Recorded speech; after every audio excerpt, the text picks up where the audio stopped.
Everyone, कैसे हैं आप सब। उम्मीद करती हूँ आप लोग अच्छे होंगे। जैसा कि आप लोग स्क्रीन पे देख पा रहे हैं, आज हम लोग अपनी क्लास 6 की ख़याल जो है उसका चैप्टर नंबर 4 पढ़ने जा रहे हैं, जिसका नाम है आबे रवा। ठीक है, यानी का बहता हुआ पानी। आबे रवा यानी बहता हुआ पानी। तो ये चैप्टर आज हम डिस्कस करेंगे। इससे पहले के सारे चैप्टर्स हमने डिस्कस कर लिए हैं। बीच में एक ऐसी चैप्टर भी आया था, ऐसा चैप्टर था जिसे सिर्फ पढ़ना था, तो वो भी मैंने आपके साथ डिस्कस किया है, क्योंकि वो आपकी मॉरल वैल्यू को होता है, तो वो आपको पढ़ना ज़रूरी होता है। तो वो सारी चीज़ आपके साथ शेयर की गई हैं। आज हम चैप्टर नंबर 4 को शुरू करते हैं, तो चलिए शुरू करते हैं।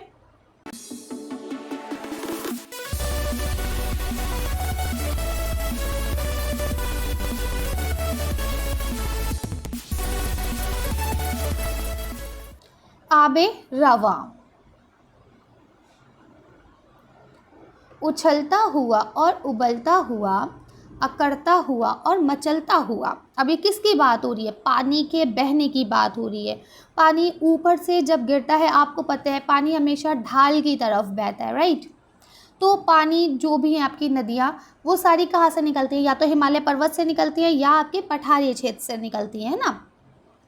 तो कहते हैं जब पानी ऊपर से नीचे की तरफ आता है तो क्या होता है? उछल रहा होता है कभी, है ना, कभी उबल रहा होता है, कभी अकड़ के चल रहा होता है, कभी मचलता हुआ। ये सब इसलिए इस्तेमाल किए गए हैं कि आपको बताया जा सके कि पानी कैसे बह रहा है। कहीं टकरा गया तो यूँ उछल गया, फिर सीधा सीधा आने लगा, नीचे गिरने लगा तो उछलता हुआ गिर रहा है। ठीक है, आगे देखिए, लिखते हैं पहाड़ों पे सर को पटकता हुआ, चट्टानों पे दामन झटकता हुआ। अब पहाड़ों पे सर पटक रहा है, क्यों? लहरें ऐसे उठती हैं, धड़ाम से नीचे गिरती हैं, तो ये क्या है? ये उनका सर है जो उन्होंने पहाड़ों पे पटक दिया। ठीक है, ऐसे ही चट्टानों पे दामन झटकता हुआ, यानी चट्टानों पे भी क्या है? वो टहल टहल के चल रहा है, स्पीड में भाग रहा है ना। तो उसी चीज़ को यहाँ इन्होंने दिखाने की कोशिश की है। बेसिकली यहाँ पे बात ये हो रही है कि पानी जो है ना, वो किस तरह से बहता हुआ नीचे आ रहा है। कभी उछल रहा है, कहीं रुक रहा है, कहीं पे प्लेन है तो सिंपल बह रहा है।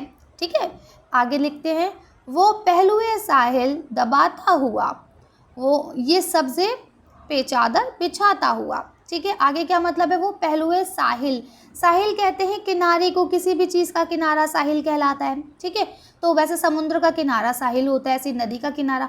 तो नदी के आसपास का जितना भी एरिया है, उस सबको वो क्या कर रहा है? दबा रहा है, अपने अंदर दबा ले रहा है। ठीक है, यानी उसके ऊपर पानी बह जाता है। ठीक, और सब्ज़े की चादर बिछाता हुआ, क्यों? क्योंकि जहाँ से भी पानी निकलता है वहाँ पे क्या होता है? अच्छी ग्रीनरी हो जाती है, क्योंकि मिट्टी अच्छी होती है। जब मिट्टी अच्छी होगी तो वहाँ की ज़मीन उपजाऊ हो जाएगी, और ज़मीन उपजाऊ होने से क्या होता है? फ़ौरन वहाँ पे कुछ ना कुछ घास, पेड़, पौधे निकल ही आएंगे। देखिए यहाँ लिखता है वो उगाता हुआ और बजाता हुआ। ठीक है, यानी वो गाता हुआ जा रहा है और बजाता, क्यों? क्योंकि जब पानी बह रहा होता, आपने सुना होगा पानी की कितनी तेज़ आवाज़ होती है, तो उसी आवाज़ को कह रहे हैं कि वो गाता हुआ या फिर बजाता हुआ जा रहा है। खामोशी से पानी नहीं चलता है, सरसराहट, ये सारी चीज़ें आपको सुनाई देंगी। वो लहरों को पहम नचाता हुआ, है ना, यानी लहरों को भी क्या कर रहा है? वो नचाता हुआ जा रहा है अपने साथ साथ। आगे देखिए, लिखता है वपरता हुआ, जोश खाता हुआ, बिगड़ता हुआ, वो कफ मुंह में लाता हुआ। ठीक है, क्या कर रहा है वो? या तो पूरे में बिखर रहा है, जोश खा रहा है ना, अपने आपे से बाहर है, क्योंकि ऊपर से जब पानी गिरता है तो पता नहीं कहाँ कहाँ बह जाए।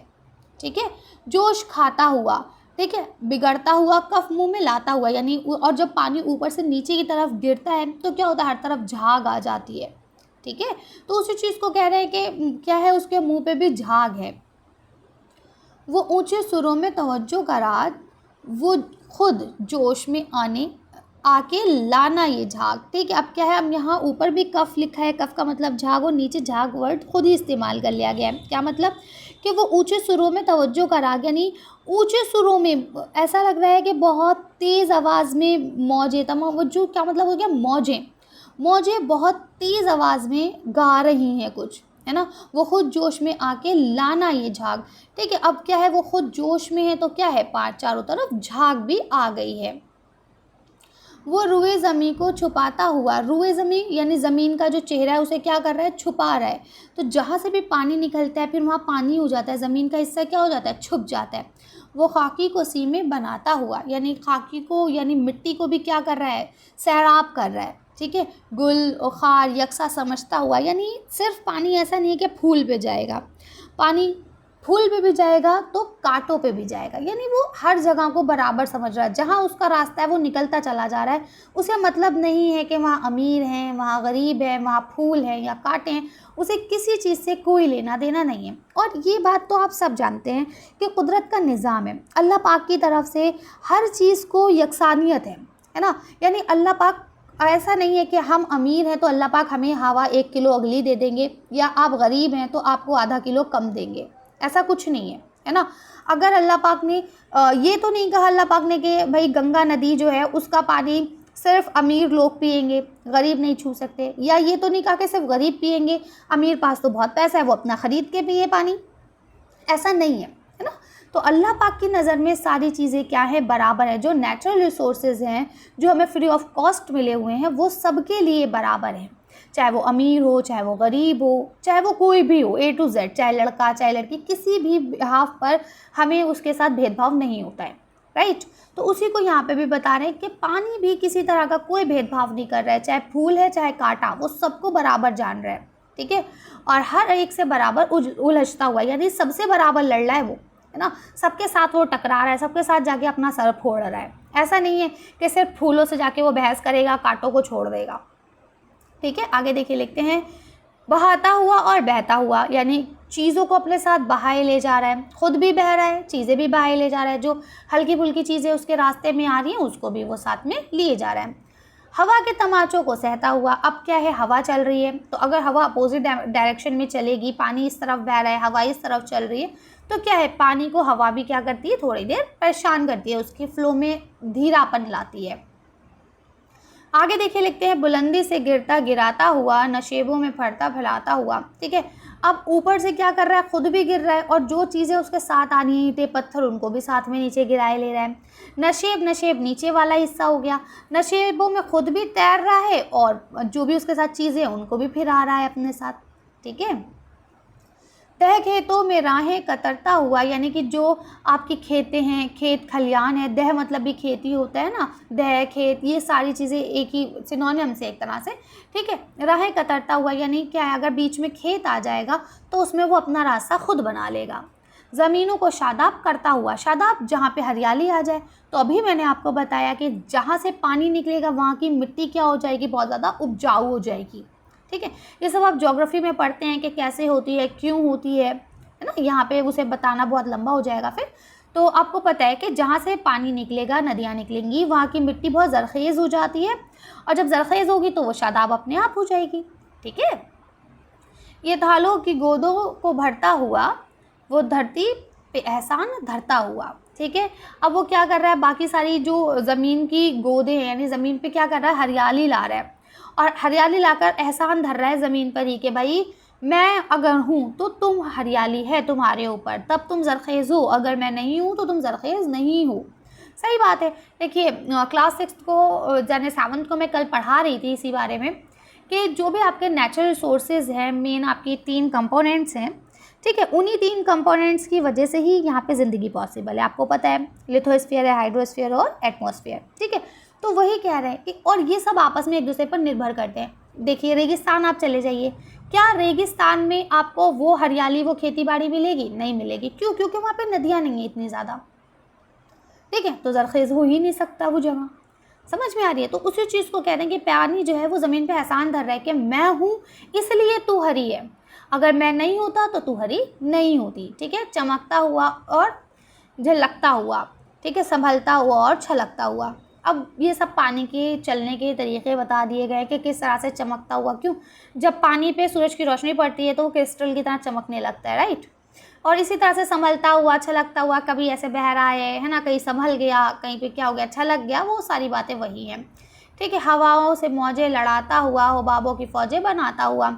अब हवाओं से मौजें लड़ा रहा है यानी हवा के साथ चल रहा है, और हुबाबों की फ़ौजें बना रहा है। हुबाब किसे कहा जाता है आपको पता है, पानी में बनने वाला बुलबुला जिसकी कोई पता नहीं कि वो किस वक्त ख़त्म हो जाए, ठीक है। तो जब पानी उछलेगा, गिरेगा, तो वो जो पानी के बुलबुले होते हैं वो अपने आप बनते हैं, तो उसी को कह रहे हैं कि वो उनकी फ़ौज बना रहे हैं। यूं ही अलगर्ज़ है ये पानी रवां, बस अब देखिए ले शायर नुक्तदा, ठीक है। यानी कह दिया पानी इसी तरह से अलगर्ज़ है, यानी उसे किसी भी तरह की कोई गर्ज़ नहीं है, पानी आपसे बदले में कभी कुछ नहीं लेता, है ना। पेड़ आपको फल देते हैं लेकिन आपसे बदले में कभी कुछ नहीं मांगते। तो वही कह रहे हैं कि पानी तो बिल्कुल बेगर्ज़ है, उसकी कोई गर्ज़ नहीं है आपसे। बस कह रहे हैं कि अल्लाह करे शायर की नज़र उस पे पड़ जाए, अगर शायर की नज़र पड़ेगी तो इतनी खूबसूरत सी एक नज़्म ज़रूर लिख दी जाएगी। ठीक है, किसने लिखी है ये? अकबर इलाहाबादी साहब ने। अब देखिए हम आ जाते हैं लफ्ज़ मायने पे। तो देखिए ये लफ्ज़ मानी है आपके पहलू साहिल यानी समुद्र के किनारे या आसपास का हिस्सा। सब्ज़ा यानी हरियाली, पहम यानी लगातार, बहरपना यानी कि आपे से बाहर हो जाना, कफ भी झाग को कहते हैं, तमव्वुज मौजों से उठना या लहरें। ठीक है, इसके बाद देखिए रूए ज़मीन यानी ज़मीन का चेहरा या पूरा हम कह सकते हैं पूरी ज़मीन पर। खाकी मतलब मिट्टी जैसा, सीमाप यानी चांदनी जैसा यानी सफ़ेद, क्योंकि पानी का कलर कैसा होता है? सफ़ेद होता है। खार कांटे को कहा जाता है। यकसा यानी बराबर, नशेब कहते हैं ढालान पर, शादाब कहते हैं सरसब्ज, हुबाब कहते हैं, हुबाब की जमा है हुबाबो, और जिसे हम कहते हैं बुलबुले यानी पानी का बुलबुला। अलगर्ज का मतलब होता है गर्ज के बगैर। आगे यहाँ देखिए लिखा हुआ है शायर नुक्तादां यानी बारीकियों को समझने वाला शायर, है ना। तो ये बारीकियों को समझने वाले शायर ने ही देखा है, तभी इतनी खूबसूरत सी नज़्म लिख दी है। गौर करने की बात को अगर हम पढ़ें तो देखिए लिखा है इस नज़्म में पानी का पहाड़ से नीचे आने का मंजर पेश किया गया है। पानी की फितरत है कि वो अपनी राह खुद तलाश कर लेता है, यानी यहाँ पानी की मुख्तलिफ कैफियतों को जाहिर किया गया है। ठीक है, कि वो जब पहाड़ पे है तो कैसा है, पहाड़ से नीचे गिर रहा है तो कैसा है, प्लेन एरिया पे है तो कैसा है, समुंदर से जाके मिल रहा है तब कैसा है। ठीक है, और उनसे पैदाशुदा आवाज़ें यानी उनसे पैदा होने वाली जो आवाज़ें हैं, नगमे हैं और हरकतें हैं, उसको भी इसमें बयान किया गया है। आगे लिखते हैं जब पानी ज़ोर से बहता है तो झाग पैदा होते हैं, है ना, और पानी की सतह पर फैल जाते हैं, उसको भी यहाँ बयान किया गया है। आगे लिखते हैं पानी जब ज़मीन पर इधर उधर फैल जाता है तो मिट्टी छुप जाती है। ठीक है, दूर से इसकी सतह सफ़ेद चादर की तरह चमकती हुई मालूम होती है, इसीलिए शायर ने इसको क्या कहा है?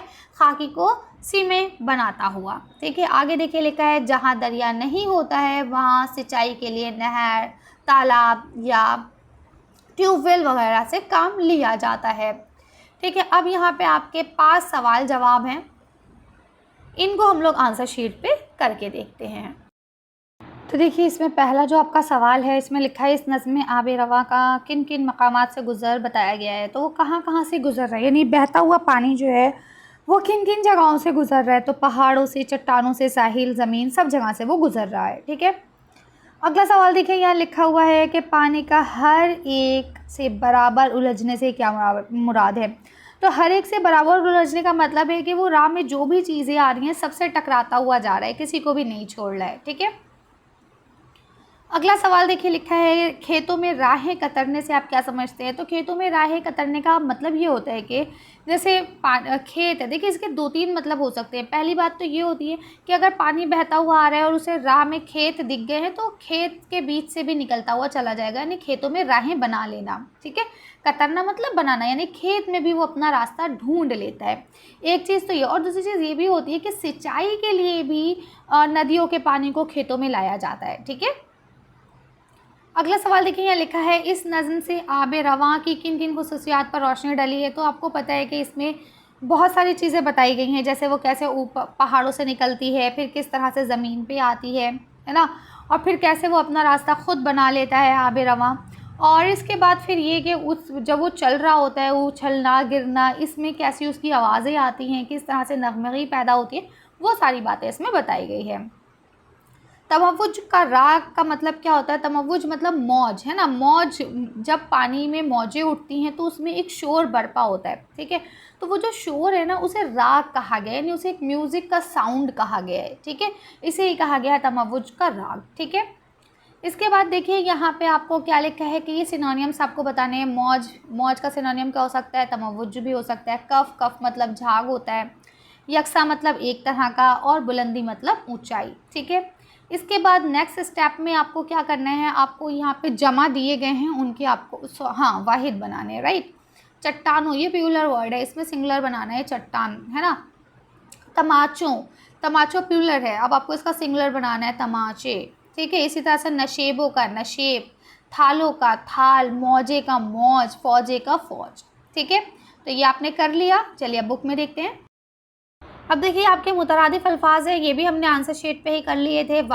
जमा से वाहिद बनाना था, ये भी हमने आंसर शीट पे बना लिया था।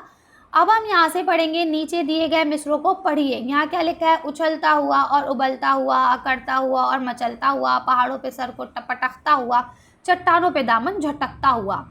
ठीक है, ये आपकी नज़्म से लिए गए मिसरे हैं कुछ। इन मिसरों में उछलता, उबलता, मचलता, है ना, पटकता, झटकता, ऐसे अल्फाज हैं जो पानी के अमल या काम को ज़ाहिर कर रहे हैं। वो अल्फाज जिनसे किसी काम का करना या होना ज़ाहिर हो, उन्हें फ़ेल कहा जाता है। ठीक है, अब लिखते हैं, अपने साथियों से बातचीत कीजिए और पानी से मुताल्लिक़ 5 ऐसे जुमले लिखिए जिनमें फ़ेल का इस्तेमाल किया गया हो। तो चलिए इसको भी हम लोग आंसर शीट पे देखते हैं। देखिए 5 जुमले आप कोई भी लिख सकते हैं। यहाँ एग्जाम्पल के लिए मैंने आपको ये 5 जुमले बता दिए कि नदी का पानी बह रहा है। बह रहा है यानी कि इसमें भी क्रिया आ गई, फ़ेल आ गई। ठीक है, तेज़ी से चल रहा है, ये भी आपकी क्रिया हो गई, चलना, बहना, उठना, गिरना, है ना, आना, जाना। तो ये सारे जो हैं इसमें आपकी सारी क्रियाएं दी गई हैं, यानी सारे फ़ेल आपको दिए गए हैं। आप ये भी लिख सकते हैं, इसके अलावा आप अपना दिमाग लगा के कुछ दूसरे भी लिख सकते हैं। अगला सवाल देखिए, लिखा है, मुहावरा 2 या 2 से ज़ायद अल्फाज का वो मजमुआ है जो हकीकत की बजाय मजाजी मायने में इस्तेमाल होता है। मतलब 9 2 11 होना, इससे मुराद है भाग जाना या फरार हो जाना। जैसे पुलिस को देखकर चोर 9 2 11 हो गए। गौर करने की बात यह है कि 8 और 3 भी 13 होते हैं, 7 और 4 भी 11 होते हैं, और 6 और 5 भी 11 होते हैं। ठीक है, सॉरी 8 और 3 भी 11 होते हैं ना। लेकिन इस मुहावरे में ये नहीं कहा जा सकता, सिर्फ 9 और 2 11 ही कहा गया है। ठीक है, मुहावरे के तौर पर इस्तेमाल होता है। ऐसे ही मिसरे तलाश करिए जिनमें दर्ज झेल मुहावरों का इस्तेमाल हो। ठीक है, अब आपको क्या करना है, ये जैसे लिखा है ना, सर पटकना, अब जैसे आप इसको मुहावरे में बना सकते हैं, रिजल्ट को देखकर बच्चे सर पटकने लगे। क्यों? क्योंकि उनका रिजल्ट ख़राब था। दामन झटकना, ठीक है, जोश खाना, एहसान धरना, ये सब आपके मुहावरे हैं। इनको आपको क्या करना है? इस्तेमाल करना है जुमलों में। तो चलिए इसे भी आंसर शीट पे देख लेते हैं। आपको अपनी ही नज़्म में से ही ये ध्यान रखना था कि कहाँ पे सर पटकना आया है। ठीक है, तो हमने वही वाली जो भी मतलब मिसरे थे जिस पे ये आपके मुहावरे आए हैं, उनको यहाँ पे हमने बता दिया है। ठीक है, कि किस मुहावरे का इस्तेमाल कौन से मिसरे में हुआ है। ठीक है, नज़्म के उस मिसरे को हमने यहाँ लिख दिया है जिसमें इसका इस्तेमाल हुआ है, हर मिसरे का। ठीक है, तो ये आपको करना था। ये अब देखते हैं, कुछ बुक वर्क और बचा है, उसे करके फिर वीडियो फिनिश करेंगे। अब लास्ट में यहाँ पे आपको अमली काम दिया गया है। अपने आसपास बहने वाली नदी के बारे में मालूमात हासिल कीजिए। वो कहाँ से निकलती है और किन किन मकामात से गुजरती है। तो देखिए, ये यहाँ पे फ़िलहाल दिल्ली और हरियाणा 2 बच्चों के लिए जो मुझे मालूम है पढ़ाई जा रही है। तो अब मैं यहाँ पे आपको आंसर नहीं दूंगी, अब आप खुद अपने आप से आंसर दीजिए, दिल्ली में कौन सी नदी बहती है। ठीक है, निकलती कहाँ से है? देखिए, चाहे दिल्ली हो या हरियाणा, दोनों जगह पे बहने वाली नदियाँ निकलेंगी कहाँ से? हिमालय पर्वत से ही निकलेंगी। ठीक है, तो अब आपको क्या करना है, वहाँ पे बहने वाली नदियों के नाम लिखने हैं और उनका मेन जो उद्गम स्थान होता है ना, जहाँ से वो निकल रही हैं। जैसे अगर हम बात करें गंगा की, तो गंगा कहाँ से निकलती है? गंगोत्री से निकलती है ना। ऐसे यमुना की बात करें तो यमुना भी कहाँ से निकलती है? यमुनोत्री से निकलती है। तो इस तरह से आपको पता करना है, आप नेट से पता कर सकते हैं। तो आप लोग पता करिए और मुझे भी कमेंट करके बताइए कि आप किस स्टेट से देख रहे हैं और ये आपके स्टेट में कौन सी नदी बहती है। हालांकि पूरा आंसर आपको मेरे लिए नहीं लिखना है, बस आपको ये बताना है कि आप ये किस स्टेट से देख रहे हैं और वहाँ पे कौन सी नदी बहती है। चलिए, तो ये थी आज की हमारी एक वीडियो। अब हम मिलते हैं नेक्स्ट वीडियो में चैप्टर नंबर 5 के साथ। उम्मीद करती हूँ पहले की वीडियो आपने देख ली होगी, अगर नहीं देखी तो आप वो भी देख सकते हैं। अगर वीडियो पसंद आई है तो लाइक कीजिए, शेयर कीजिए और चैनल को अगर अभी तक सब्सक्राइब नहीं किया है तो प्लीज़ चैनल को सब्सक्राइब करिए। Thank you for watching.